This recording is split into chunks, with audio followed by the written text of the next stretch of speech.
Hello, Jafam, and welcome to another episode of Jafam Communication Center.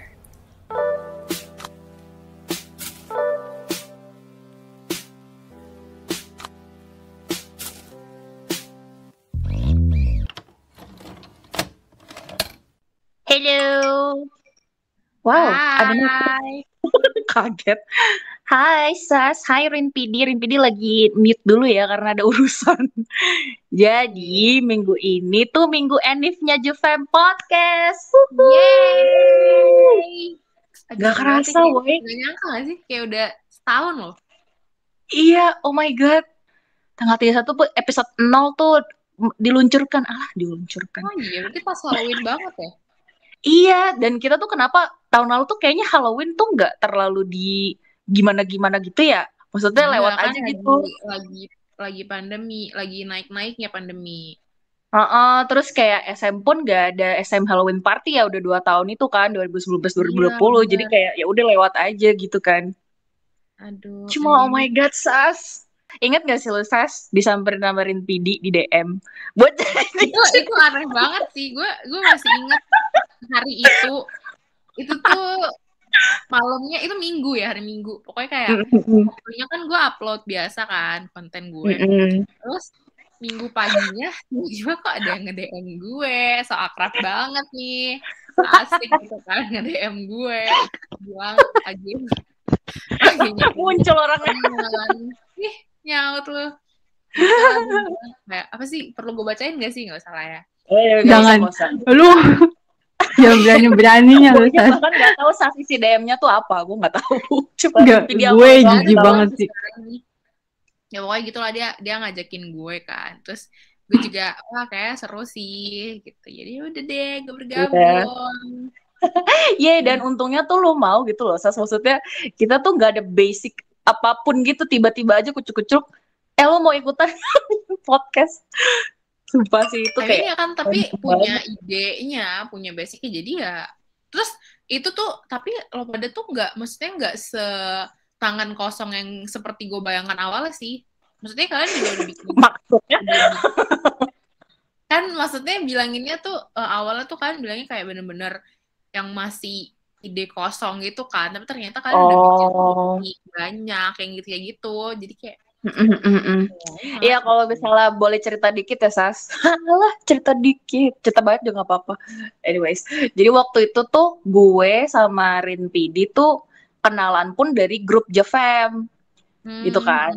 Terus kita tuh di grup itu sering cerita-cerita lah gitu kan. Jadi jadi tambah akrab lama-lama. Terus gue tuh kayak suka sambis gitu kan, suka kayak nggak jelas di grup itu bilang, oh enggak, pertamanya gue tuh suka nge-VN gitu loh, kayak sok-sokan jadi DJ radio gitu di situ, kayak iseng-iseng doang. Dan untungnya anak-anaknya pada nerima aja gitu gue yang aneh ini gitu kan. Dan muncullah ide untuk bikin podcast beneran, dan isinya tuh Jafam gitu. Nah itulah awalnya kenapa gue bikin Jafam Communication Center itu berdua sama Rinpidi. Cuma Rinpidi bilang waktu itu, Nat, apa enggak sepi lu sendiri doang gitu, karena waktu itu rencananya Rinpidi nggak mau ikutan ngomong kan di podcast, cuma jadi kayak PD doang gitu lah istilahnya. Terus akhirnya sampailah ke lu, karena gue nemuin lu itu pas banget, nemuin konten lu itu pas banget kita mau bikin podcast gitu loh, jadi kayak udah umyong gue baru bilang. Jadi kayak pas belum SNJ gitu loh, lu paham gak sih? Jadi kayak waktu itu tuh konten lu belum ada namanya bahkan.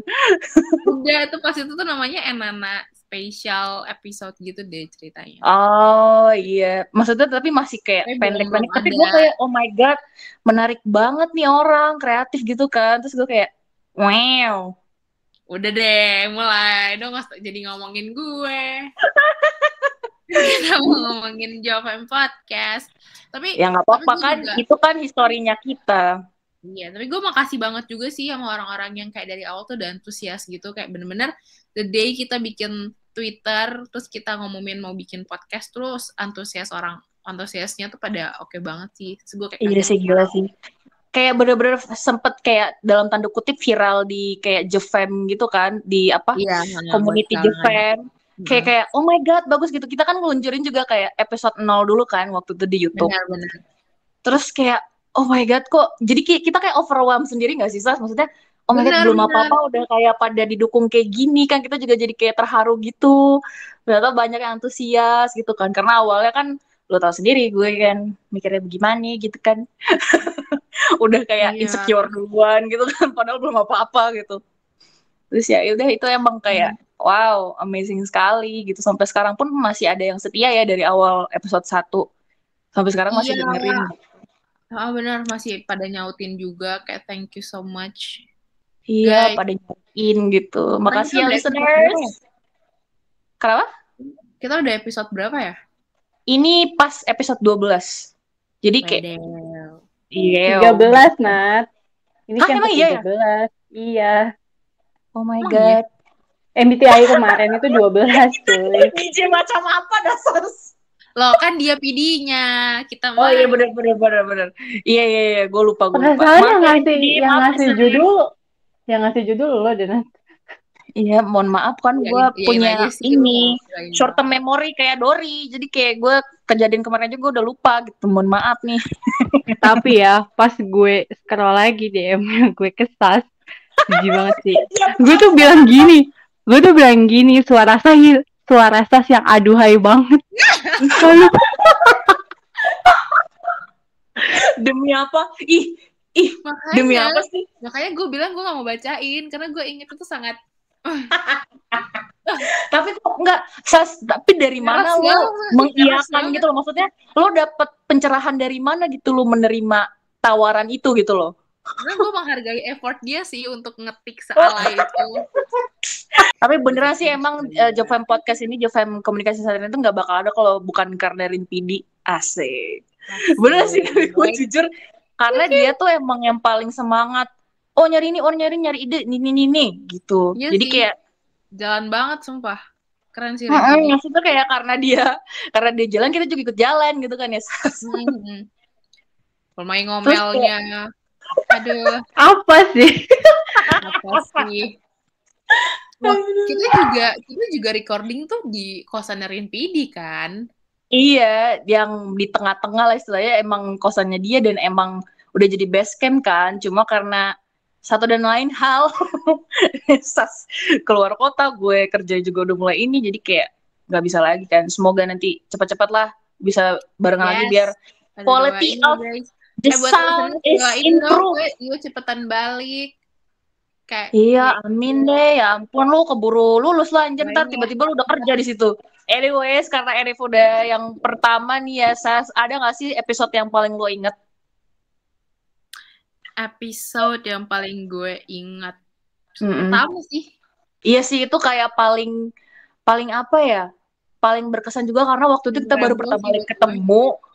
Terus kayak skripnya juga kayak masih asal-asalan. Terus gue tahu sama apa yang mana lagi. Apa? Yang pertama tuh yang episode pertama itu karena banyak ya listener yang ngirimin VN juga kan. Jadi gue kayak itu seru banget sih. Nih dengerin cerita dari mereka. Terus yang kedua itu yang sehari sebelum gue pergi keluar kota. Oh my god, iya itu episode 7 ya, atau 8 gitu kalau nggak salah. Ya, oh my god. Itu lama ya. Itu lagi NCT 2020. Gak udah pokoknya itulah. Yang gue sakit kepala, terus gue ngomong sampai tiduran. Iya, recordingnya sampai tiduran dong listeners. Emang Sas ini sangat profesional sekali. Itu episode 5 tahu, ya nggak sih? Yang keluar Soman Jaya itu kan? Iya. Oh iya. Lu inget aja lagi. Oh my god. Soman Jaya. Hari itu gue beneran sakit kepala, gak ketolongan banget tau. Tapi maksudnya lo tetap bisa gitu loh, celutukan lo itu tetap keluar gitu. Gue makanya sekarang bingung juga sama lo, Sas. Kalau makin gila gitu loh, gimana sih? Makin terasa. Emang gitu kan, makanya itulah yang bikin listeners tetap pengen dengerin podcast kita gitu ya. Bisa aja. Kalau lo nih? Kalau gue sih, kalau gue jujur gak inget apa-apa. Tapi gue ingatnya itu Jalan Kutu sih, episode 1 tetap. Episode 1 ya. Iya, itu paling berkesan karena apa ya? kita juga nyeritain gimana suka NCT awalnya gitu, jadi tahu histori masing-masing gitu kan. Terus dengar cerita orang-orang juga kayak wow banget gitu, banyak yang ada yang bikin terharu, ada yang bikin ketawa. Iya deh, ceritanya tuh kayak bermacam-macam banget gitu.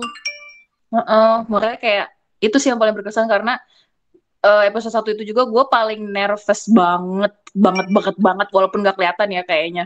Gue tuh takut banget itu sebenarnya untuk pergi recording hari itu. Iya, namanya juga pertama kali ketemu juga ya itu. Iya, makanya kayak wow, time fly by so fast. Jadi lu yang mana? Iya. Bisa jawab nggak dia? Kalau gue semuanya sih. Waduh, siap. Wow, amazing. Tapi tetap kita jawabnya salah. Apa? Enggak, kita salah, harusnya jawab semuanya. Oh iya benar. Tahu lo gimana sih? Alay-alay gimana gitu. Gue orangnya transparan aja. Iya, gue semuanya aja. Enggak deh, ada juga kita yang sendiri-sendiri ya. Iya. Nih, jadi nanya gue gak sih? Iya, jadi. Galak gue. Yuk, kalau gue episode 0 sih itu kayak apa? Apa namanya, bikinnya tuh panjang ya, Nat, perlu perjuangan gak sih? Iya, bikin skripnya segala macamnya dan kayak nyari idenya, karena itu kan dapat idenya juga dari JCC asli ya, dari Janiso. Itu kan video episode 0-nya. Dan gue tuh bangga banget sih sama bangga ya Kak. Itu pokoknya seneng banget sih sama episode 0 itu. Soalnya even non Jovem gitu ya, yang non K-popers pun pas denger bilang kita bagus gitu suaranya, semuanya lah pokoknya. Terus sama episode 1 sih, awal-awal kita ketemu, gue ngejemput Sas di pangkalan ojek. Gue baru inget gue nyasar sampai jam 8 malam kan kalau nggak salah itu. Emang iya ya? Enggak deh, kayaknya nggak terlalu malam sih. HP-nya mati. Jauh banget, oh my god. Sumpah sih, itu kayak episode 1 itu emang paling berkesan sih. Enif ini tuh kayak awalnya sih gue nggak percaya bahkan sampai sejauh ini sih podcast ini bakal berjalan. Terus kayak tiba-tiba Rinpidi ngingetin minggu lalu kalau oh my god, minggu ini udah mau Enif pertama nih, kita mau ngapain gitu kan. Akhirnya kita bikin episode ini tuh buat throwback aja gitu. Iya. Selain episode 1 sama episode 5 sih, yang Soman Jaya-Jaya itu. Soman Jaya-Jaya dong.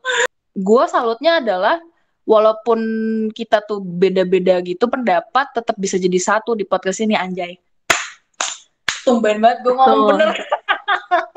Tapi di episode 5 itu ya, Nat, sepanjang sesi recording episode 5 itu adalah turning point di mana gue akhirnya menyadari kalau Sas itu ternyata sangat-sangat annoying sih. Gue hampir pengen tabok di episode itu. Karena emang anaknya ngeselin abis nih ya, listeners tuh kalau ngebayangin Hechan itu kayak Sas. Udah dah, kalau misalnya dibayangin nih ya, Sas itu Hechan, gua itu Jani, Rinpidi itu Doyong. Jadi kayak bayangin Hechan ngejek Doyong, terus Jani ngeinin Hechan gitu. Si Rinpidi-nya jadi sendiri. Sumpah sih, tapi kesel kejadian. Tapi emang sih serius nah, kadang gue ngerasain jadi Doyong tuh yang speechless gitu nggak sih? Kayak udah nggak bisa berkata-kata lagi gitu kan. Iya. Mana nih bocahnya? Be back, I'll be back lu. I'll be back lo, kok jadi 2PM. Ngomong-ngomong soal I'll be back-nya, si Ilicil tuh udah be back lagi. Apa sih udah comeback lagi gitu kan, pakai repackage Favorite Vampire. Aduh, Vampire. Keren banget ya, Nat. Keren banget, sumpah. Gue kayak gak bisa berkata-kata sih, Rin. Kayak bisa gitu loh, maksudnya berubah banget dari stiker yang sangat unik itu ke favorite gitu loh. Ada aja gitu idenya gitu loh, si tim kreatifnya SM gitu loh, Suman Jaya-Jaya. Dan yang gue tahu sih si Vampire itu tuh favorite itu tuh dikasih nama favorite Vampire itu dari Suman juga kan, Suman Song Sengnim. Di Oh, iya? akhir-akhir banget katanya tambahin vampire biar unik. Beneran jadi unik dong gitu. Jadi kayak orang-orang, wow apa nih gitu kan. Awalnya gue pikir itu versi tahu, mungkin kayak vampire versi, terus mungkin nanti ada drama versinya, gue pikir Oh, gitu. maksudnya tipe-tipe MV-nya gitu ya, kira ya? Mm-mm. Enggak Mm-mm. lah. Enggak lah. Sepertinya Nggak agak mungkin tidak ya. mungkin untuk SM mengeluarkan MV banyak versi. Aduh, ya gitu lah. Terus gue kayak ngeliat pas dari apa sih mood samplernya aja tuh gue kayak oh my god, ini tuh beda banget dari yang biasanya gitu loh. Karena gue pikir awal tuh bakal rock gimana gitu loh. Kayak Mm-mm. misalnya apa karena Jani emo gitu kan. Jani emo dia pakai eyeliner segala macam terus kayak bajunya tuh kayak emang emo punk rock banget gitu kan. Terus kayak oh my god, ini Mm. jadi akhirnya rock genre juga nih, Hilly Chill gitu.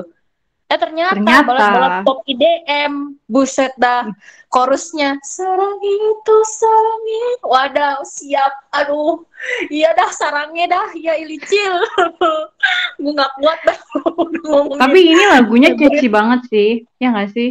Iya, Kayak easy easy listening juga dan listening, bener yang dibilang uh-uh. sama Teong. Karena Apa? jadi inget apa ya stiker pas Ilicil dengerin stiker pertama kali tuh kayak lu nonton gak sih videonya Rin? Yang mereka dengerin pertama kali terus kayak Teong berusaha ngebela lagunya. Oh ini bakal enak, oh bakal ini. Terus kayak Iya, muka iya, iya. Baru member-member tadi lain siang tuh sih. pada kayak bingung. Aduh ini gimana cara nyanyinya? Gue Iya, tuh kayak karena susah ya. ya ternyata yang kita rasain tuh juga dirasain sama member-membernya Elice sendiri gitu kan.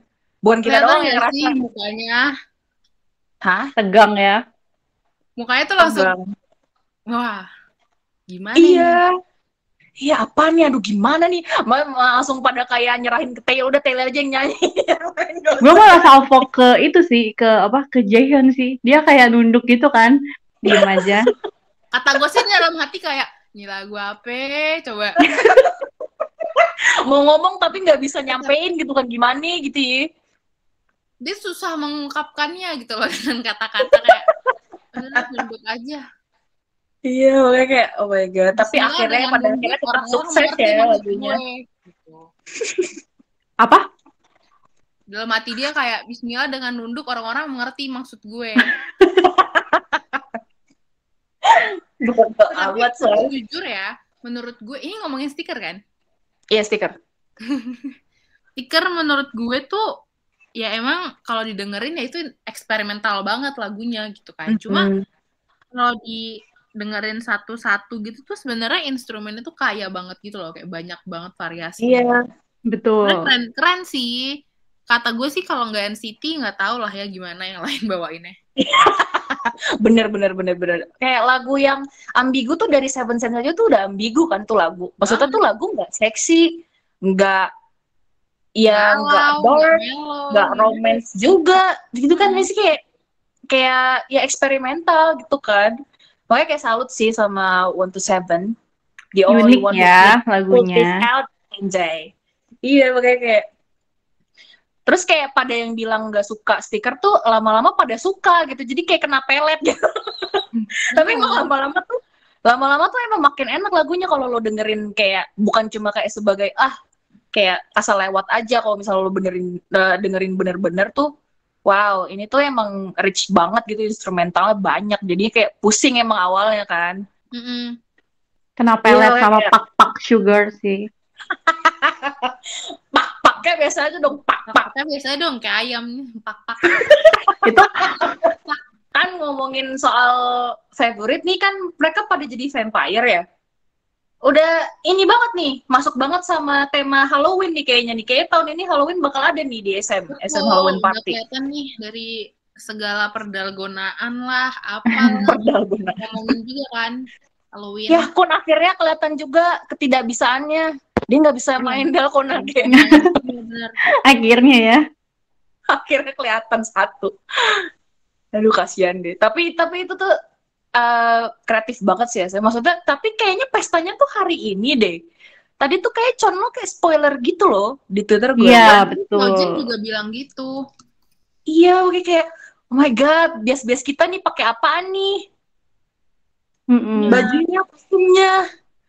Ini si Xiaojun ngajak tebak-tebakan sih, katanya item. Apanya item? Kayaknya dia Apanya Jun? apa jadi Black Panther? Wadaw, Tapi- siap. Nggak tahu sih. Maksudnya kalau Iya, nggak black tahu. terus kayak cuma witch atau jadi apa kan kayak basic banget tuh nggak usah ngomong lah. Iya, gitu. basic banget. Iya, makanya. Doang. Heeh. Tapi kalau ngomongin Halloween tuh kita juga ngomongin yang serem-serem gak sih, Sas? Harus Harus Betul. banget ya. harus Ya. banget. Saya undur diri ya. Saya undur diri. Karena dari tadi juga udah banyak kan yang cerita ke kita nih kejadian-kejadian horor dan menyeramkan yang pernah mereka alami. Udah Nah, silakan gitu Sas, deh. bacakan cerita pertama Sas.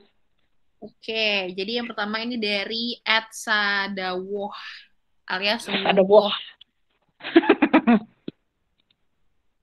Dia bilang, dia cerita nih, pas aku masih kecil, aku tidur bareng sama ortuku. Posisi tidurnya aku di tengah-tengah mereka sambil ngedot. Kebetulan mereka berdua itu udah tidur, jadi sisa dia yang bangun. Di kamar itu ada jendela ke arah jemuran dan kamar mandi. Kamar ortuku juga ada connecting door ke kamar mandi. Karena bosan belum bisa tidur, akhirnya aku tidur sambil ngadep ke arah jendela. Gak lama ada yang loncat-loncat dari arah jemuran masuk ke kamar mandi. Aku kira kakakku. Nah, terus aku tunggu 5 menit. Aku tunggu 5 menit, 10 menit gak keluar-keluar. Tapi lampu kamar mandi juga gak nyala-nyala. Mungkin dia gak keluar-keluar kamar mandi sampai sekarang kali ya. Aduh, siapa itu yang loncat-loncat Sas? Jemurannya Jadi loncat-loncat Sas. Mungkin siluman kelinci, kita nggak tahu. Aduh. Next, Ya, lanjut Nat. ya selanjutnya tuh ada cerita dari New Tanks alias Yam telur ceplok. Cerita agak serem pas nginep di rumah temen. Awal mula itu kami bertiga dari Jogja motoran ke Solo mau jemput temen yang paginya mau motoran lagi ke Boyolali bareng. Malamnya kita nginep di rumah salah satu temen kita. Rumahnya 2 lantai. Keluarganya ada ayah, ibu, dan adiknya di lantai atas. Kami semua tidur di kamar temanku ini dan ruang tamu di lantai 1. Aku tidur di kamar temanku. Tengah malam aku ngerasain ada orang yang naik kasur. By the way, teman-temanku tuh pada nggak mau di kasur. Jadi aku di kasur sendirian di dalam kamar gitu. Maksudnya teman-temannya pada di ruang tamu semua. Kukira mereka pindah ke kamar gara-gara di luar ada nyamuk. Soalnya pas sebelum tidur, kita ngeributin nyamuk banyak banget gitu kan. Terus temanku itu tidurnya mepet-mepet gitu. Yang naik ke kasurnya sama dia ini. Aku cuma nyenggol dia buat geseran gitu. Jangan deket-deket. Tapi dia malah meluk-meluk. Karena ngantuk banget aku diemin lah. Dalam keadaan masih setengah sadar, mau ketiduran gitu. Aku ngerasain ada orang yang nengok-nengokin aku tidur gitu. Maksudnya dia pengen ngecek kali aku udah tidur gitu. Soalnya kan aku tidurnya miring, madep ke tembok. Tapi orang ini kok ngeceknya sampai 3 kali. Masih setengah sadar, aku tuh cuma kayak buka mata dikit. Ada hitam-hitam gitu kayak bayangan. Mungkin karena ngantuk banget, jadi mukanya nggak jelas, pikirku. Terus ya udah, aku diemin aja. Dia soalnya emang ngantuk parah. Paginya pas bangun, aku langsung nanya sama temen-temenku itu. Mau aku omelin soalnya dia meluknya tuh kayak mau nindih gitu loh. Yang semalam tuh yang pindah ke kasur tuh siapa sih? Hah? Gak ada yang pindah ke kasur. Terus akhirnya aku ceritain semua kejadian semalam. Dan ternyata alasan temenku tidur di lantai 1 adalah dulu pas dia pertama kali pindah ke rumah itu, dia tidur di lantai 2 dan sering ditemenin Bobo juga. Aduh. By the way, temenku ini emang jarang di rumah karena dia tuh mondok pesantren gitu kan, terus kuliah di luar kota. Pas lulus baru balik ke rumah ini. Keluarga dia juga tinggalnya pindah-pindah. Dulu dia suka nggak nyenyak tidurnya pas tidur di lantai 2. Kadang suka disuruh geser dan lain-lain. Makanya dia pindah ke lantai 1. Terus habis itu dia nggak pernah digangguin lagi. Kata temenku itu sih, mungkin yang di lantai atas turun. Soalnya ada orang baru di rumah itu, ya kami ini. Salah juga sih kami karena mulai sampai malam banget. Wow. Jadi, yang bisa kita ambil adalah jangan begadang kalau lagi nginep di rumah teman. Betul, nggak ada yang tahu ya. Kalau ada yang pengen ditemenin juga. Aduh. Ada aja sih, Sas. Gue jadi serem. Itu serem sih. Eh. Itu serem sih. Serem banget sih. Disamperin ke kasur, woi, terus ditengokin, dimepet-mepet. Kayak, aduh, gue sih pengen ya ditemenin gitu bobonya, tapi nggak gitu Iya, juga. tapi jangan sama mak begitu Kalau dong. sama gue mau gitu. Ini kalau sama sejenis itu ya. Gue nih makasih. Kita lanjut kali ya. Ini ada dari @blue_the_whale gitu, Blue the Whale. Jadi beberapa minggu lalu kamarku tuh lagi direnovasi lah karena lantainya retak. Jadi mau nggak mau aku selama seminggu harus tidur bareng adek atau tidur di ruang tamu. Terus akhirnya dia milih untuk tidur di ruang tamu karena adiknya itu kalau tidur suka nendang gitu loh dan berputar 180 derajat. Gas. Mohon maaf, itu tidur apa silat? Mohon maaf. Iya, muter ya. Di kamar bersama aku ngalah dan bobok di sofa. Nah, pas posisi kamar aku tuh kalau dari ruang tamu kelihatan pintunya gitu. Pas malamnya tutup aja karena bau material buat benerin lantainya. Malam pertama, kedua nggak masalah dan nggak ada yang aneh lah gitu. Tapi malam ketiga pas aku habis baca manga, komik, aku dengar dari arah kamarku tuh rame banget kayak taman bermain. Ada suara giggles kayak suara cikikan anak kecil gitu loh, dan dia kaget dong, kok gitu? Terus dia jadi tidur dan milih buat bangun karena ya penasaran aja gitu. Kok bisa ada suara taman bermain di kamarku gitu, di kamar dia. Terus akhirnya dia mau coba tengok ada apa sih gitu. Kenapa rame-rame sobat? Kata dia. Terus pas mau buka pintu kamar, aku dengar suara eyang putriku yang udah nggak ada bilang, Du, aku ngelak gitu. Artinya aku aus gitu. Nah, aku aus. Gue merinding nih. Akhirnya dia mundur. Aku mundur perlahan, ambil bantal, selimut dari sofa dan balik ke kamar adekku. Sumpah kayak this experience still haunting me sampai hari ini katanya. Mungkin kita bertanya-tanya ya kenapa kok bisa ada suara eyang putri di kamarku. Nah, jadi dulu dia itu kosong karena dia kuliah di Jogja dan ditempatin sama si neneknya itu sampai akhir ajalnya. Waktu beliau meninggal, aku nggak sempat ngelihat wajahnya dan beliin jajanan favorit beliau. Mungkin itu kali ya yang bikin beliau malam itu datang. Aduh, tapi sedih ya. Ini juga kayak ngelindungin gitu loh. Jadi kayak udah nggak usah dilihat gitu. Ya nggak sih? Iya benar. Jadi kayak neneknya manggil dia gitu ya. Kan? Neneknya tuh malah kayak udah nggak usah gitu. Mending ambilin dia minum gitu kali ya. Duh, tapi kok serem tapi sedih juga gitu gak sih, Pak? Iya. Tapi gue merinding banget sih, gue masih merinding. Makanya yang pas nduk gue jarang sebenarnya merinding denger cerita atau baca cerita horor. Cuma kalau gue udah merinding tuh gue bisa sampai nangis. Sumpah ya jangan dong, Sas. Saking merindingnya. Lanjut. Ada lagi yang terakhir dari Dita. Shout out to kosan telur ceplok ya, ini Kak Dita. Yes. Iya, jadi waktu itu kan aku pulang main, aku bawa motor kan, terus pulangnya tuh sekitar jam 11:30 malam lah. Terus aku tuh biasanya kalau pulang emang lewat jalan yang biasa itu karena jalan pintas.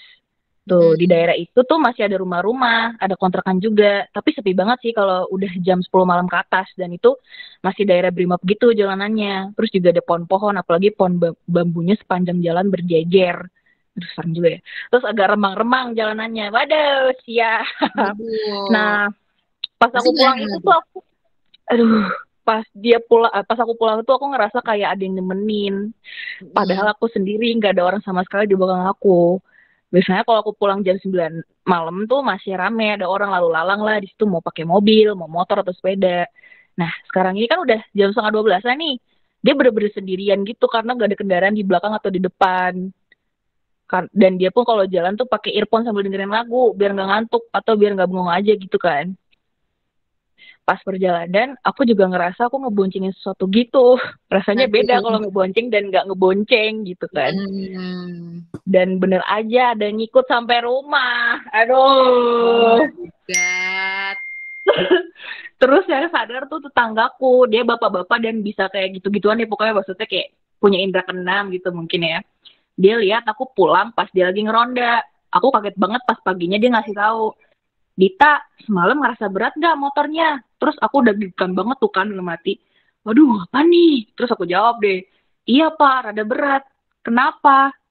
Terus bapaknya, weh, gak apa-apa, ada yang iseng ikut, tapi gak ganggu, katanya mau nemenin, kasihan sama mbaknya. Terus bapaknya bilang, katanya si bapaknya udah ngajak ngobrol si dia ini, dalam tanda kutip, karena dia dalam tanda kutip ini nungguin di garasi motor rumahku. Dan kebetulan pula si bapaknya lewat rumahku, jadi ditanya-tanyain si dianya ini nih. Bapaknya berani banget, aduh. Terus kata bapaknya juga, si dia ini suka liatin aku pulang malam, dan katanya pun aku pernah pas pulang diikutin orang yang mau jahatin aku, tapi untungnya aku ngebut, dan pas itu pula dia ngikut juga, cuma nggak sampai rumah. Iya, sampai orang-orang jahat itu nggak tahu kemana, kayaknya disasarin sama dia. Sumpah, nggak tahu mau gimana. Aku pengen bilang makasih tapi takut. Dianya ini tuh wujudnya anak bocah, cuma nggak bocah-bocah banget. Tapi aku takut jalan ke situ lagi. Ntar dia malah ngajak main. Aduh. Aduh, Kak Dita, aduh mohon maaf nih. Mendingan jauhi diri aja deh, jangan bilang makasih. Tapi berarti tujuannya kan baik gitu lah. Iya, tapi kalau misalnya diikutin gitu kan jadi serem juga, Sas. Serem gak sih? Iya sih, tapi ya. Tapi gimana dong? Tapi ya udah, makasih lah sama adek itu, aduh manggilnya apa nih? Ya adek, makasih sudah menjaga Kak Dita pulang sampai rumah dengan selamat. Duh, jangan, pokoknya jangan aneh-aneh aja dah. Ini gue udah kayak, perasaan gue udah gak enak dan Nisa, mendingan kita udahan aja dulu. Kita udahan aja kali ya, kayak gak enak nih. Udahan aja deh. Iya, udah gak enak nih. Udah gak bener nih. Ya udah, Rinpidi juga kayaknya udah menutup mata dan telinga dan hatinya. Iya, dia udah gak dengerin kita ngomong, dia takut. Tapi gue mau makasih buat listener yang udah dengerin Jofam Podcast. Iya. Tahun, yay. Iya, selamat tahun ini, oh my god, happy Anis ya untuk Rinpidi, untuk Sas, dan untuk Nadi. Thank you for you and kita semua. And happy Halloween. Happy Halloween, dan hari ini adalah pre-release, silakan nonton, gratis loh. Iya, sekali yang gratis. Jadi, kalau gitu kita cabut deh, bye-bye. Ya, pamit dulu. Bye-bye semuanya. Happy Halloween. Bye. Bye. Bye. Yeah, bye doang. Yeah.